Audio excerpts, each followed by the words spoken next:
الف لیلی کی ہزار داستانوں میں سے ایک اور دلچسپ کہانی میں خوش آمدید۔ آج ہمیں غریب مچھیرے، ایک پراسرار مرتبان اور صدیوں پرانے انتقام کی ایک ایسی داستان سنیں گے جو عقل اور بے پناہ طاقت کی جنگ کو ہمارے سامنے لاتی ہے۔ تو کہانی کا مرکزی سوال یہی ہے، کیا واقعی بے پناہ طاقت کو صرف ہوشیاری اور الفاظ کے جال سے شکست دی جا سکتی ہے؟ آئیے کہانی کا آغاز کرتے ہیں اس غریب مچھیرے سے جس کی ساری امیدیں دن میں صرف 4 بار پھینکے جانے والے جال سے جڑی تھیں۔ یہ ایک بہت ہی غریب مچھیرے کی کہانی ہے جس کے ذمے بیوی اور 3 بچوں کا پیٹ پالنا تھا۔ اس کا ایک پکا اصول تھا، وہ دن میں صرف 4 مرتبہ ہی اپنا جال پھینکے گا، نہ ایک بار کم نہ ایک بار زیادہ۔ اور یہی اصول اس کے ہر دن کو امید اور مایوسی کی ایک عجیب سی کشمکش بنا دیتا تھا۔ اور آج کا دن تو کچھ زیادہ ہی برا تھا۔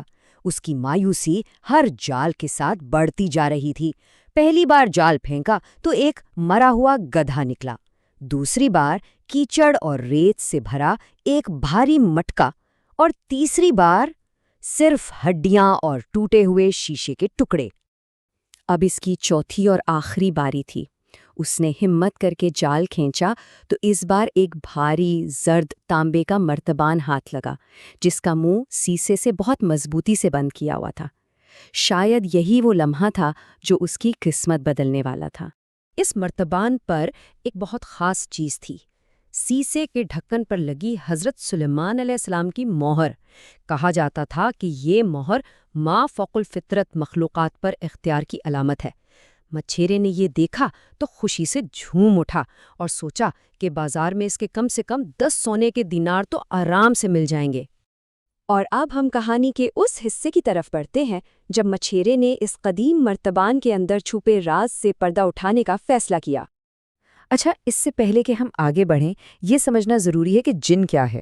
عربی داستانوں میں یہ ایک غیر معمولی طاقت رکھنے والی مخلوق کو کہتے ہیں، اور اس مرتبان میں جو قید تھا وہ تھا عفریت، جو جنوں کی ایک خاص طور پر بہت طاقتور اور شریر قسم مانی جاتی ہے۔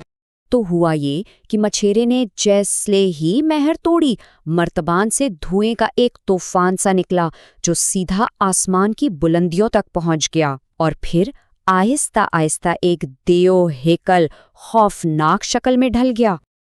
اب کہانی کا رخ جن کے نقطہ نظر کی طرف مڑتا ہے اور اس کے دل میں صدیوں سے پکنے والے غصے اور انتقام کی طرف۔ دیکھیے، قید کے پہلے 100 سال جن نے قسم کھائی تھی کہ جو کوئی مجھے آزاد کرے گا میں اسے ہمیشہ کے لیے امیر بنا دوں گا۔ اگلے 100 سال گزرے تو اس نے وعدہ کیا کہ میں زمین کے سارے خزانے اس کے لیے کھول دوں گا۔ لیکن جب 400 سال بیت گئے تو اس کی امید غصے اور نفرت میں بدل گئی، اور اس نے ایک نئی قسم کھائی، اب جو کوئی بھی مجھے آزاد کرے گا میں اسے قتل کر دوں گا۔ اور جن نے مچھیرے کی طرف دیکھ کر یہی خوفناک انتخاب پیش کیا، اے مچھیرے، تم نے مجھے رہا کیا ہے، تو اب تم بتاؤ تم کیسی موت مرنا پسند کرو گے۔ یہ وہ لمحہ تھا جہاں کہانی نے ایک انتہائی خطرناک موڑ لے لیا تھا۔ یہاں سے کہانی کا سب سے دلچسپ حصہ شروع ہوتا ہے، جہاں مچھیرے کو زندہ رہنے کے لیے اپنی طاقت کا نہیں بلکہ اپنی ذہانت کا استعمال کرنا تھا۔ تو ایک طرف تھیں جن کی بے پناہ طاقت، اس کا تکبر اور انتقام کا جذبہ، اور دوسری طرف تھا ایک بے بس لیکن ہوشیار مچھیرے۔ یہ طاقت اور عقل کی اصل جنگ تھی۔ یہاں مچھیرے نے جن کے غرور کو للکارنے کے لیے ایک سادہ سا لیکن بہت گہرا سوال پوچھا، مجھے تو یقین ہی نہیں آتا یہ چھوٹا سا مرتبان تمہارا ہاتھ رکھنے کے لیے بھی ناکافی ہے، بھلا تمہارا پورا جسم اس میں کیسے سما سکتا ہے؟ یہ منصوبہ بالکل ٹھیک کام کر گیا۔ اپنی طاقت پر شک ہوتے دیکھ کر جن غصے میں آ گیا اور بولا، تمہیں میری طاقت پر شک ہے؟ اچھا تو پھر دیکھو۔ اور وہ دیو ہائیکل عفریت دیکھتے ہی دیکھتے دوبارہ دھوئیں میں بدلا اور مکمل طور پر اس چھوٹے سے مرتبان میں واپس چلا گیا۔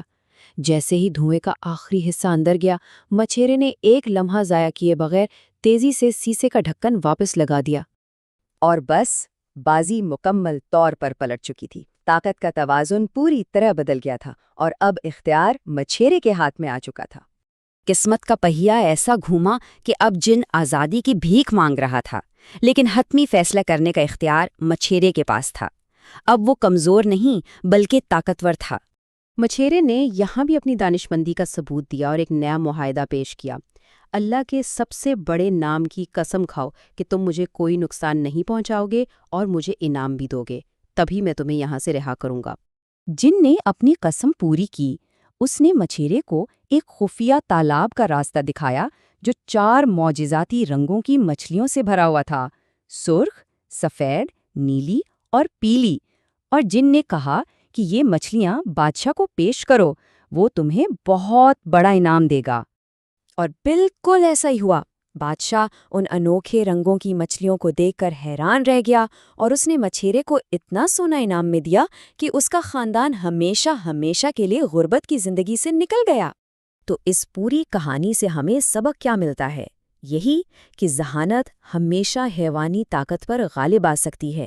غرور اور تکبر انسان کی سب سے بڑی اور مہلک کمزوری ہے، جبکہ صبر اور عقل مایوسی کو بھی خوش قسمتی میں بدلنے کی طاقت رکھتے ہیں۔ آخر میں ایک سوال جو سوچنے پر مجبور کرتا ہے: جب کسی ناممکن دشمن کا سامنا ہو تو سب سے بڑا اور کارآمد ہتھیار تلوار ہے یا پھر ایک اچھی کہانی؟